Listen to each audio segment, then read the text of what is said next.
कत्ल का राज भाग 2। मंगत्यानी का मूड बुरी तरह खराब था। एक तो वैसे ही वो खड़ूस टाइप का आदमी था, ऊपर से सम्यक ने उसे बौखला दिया था। कामवाली बाई चंद्रा आई तो मंगत्यानी फोकट में उस पर भड़क गया और कामचोरी का बहाना बनाकर डांटने लगा। थोड़ी देर तक चंद्रा ने सहन किया, फिर उसके धैर्य का बांध भी टूट गया।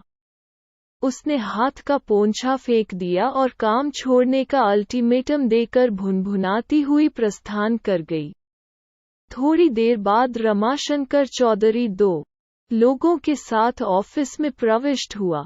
चौधरी मोहल्ले स्तर का नेता और दलाल टाइप का आदमी था, उसके साथी भी मवाली ही लग रहे थे। कांता की ओर देखे बिना चौधरी धड़धड़ाता हुआ मंगत्यानी के केबिन में जा घुसा और मोहल्ले में होने वाले एक धार्मिक आयोजन के लिए चंदे की मांग करने लगा। मंगत्यानी ने 2 टूक मना कर दिया। आम वक्त में मंगत्यानी ऐसे लोगों से उलझता नहीं था, पर अपने खराब मूड के चलते आज बात ज्यादा ही बढ़ गई।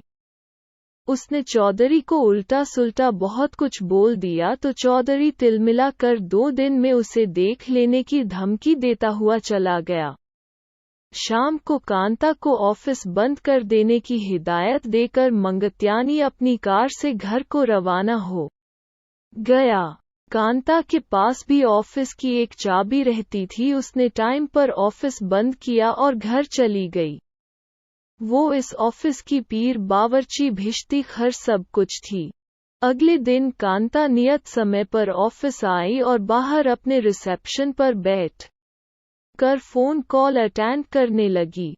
मंगत्यानी 11 बजे के लगभग ऑफिस आता था, लेकिन उस दिन 1 बजे तक उसके दर्शन नहीं हुए। कांता ने मंगत्यानी के मोबाइल पर कॉल लगाया तो घंटी भीतर मंगत्यानी के केबिन में बजने लगी। कांता ने अपने माथे पर हाथ मारा और बुदबुदाई, लो, आज फिर यहीं भूल गए। मंगत्यानी अक्सर अपना चश्मा, मोबाइल या बटुआ ऑफिस में ही भूल जाया करता था। इसमें कोई कने बात नहीं थी।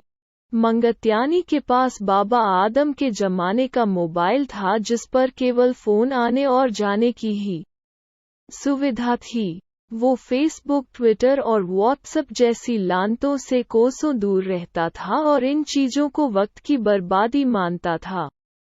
कांता को ऑनलाइन रहने की बीमारी थी और अपनी इस आदत के लिए वो गाहे बगाहे मंगत्यानी की डांट भी खाती थी।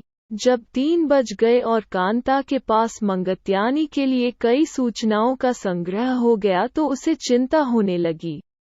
एक बार उसने मंगत्यानी के घर फोन करने का इरादा किया, फिर हिचक गई क्योंकि मंगत्यानी की बीवी गायत्री एक झगड़ालू और खुंदकी स्वभाव की औरत थी, जो मंगत्यानी से शादी करने को अपने जीवन की सबसे बड़ी भूल मानती थी। न जाने मेरी अक्ल पर कौन से पत्थर पड़ गए थे, जो मैं इस नीच आदमी के पल्ले पड़ गई। ये उसका हमेशा का रोना था। गायत्री कांता की योग्यता और सुंदरता से चिढ़ती थी और उसे झिड़कने का कोई मौका हाथ से नहीं जाने देती थी।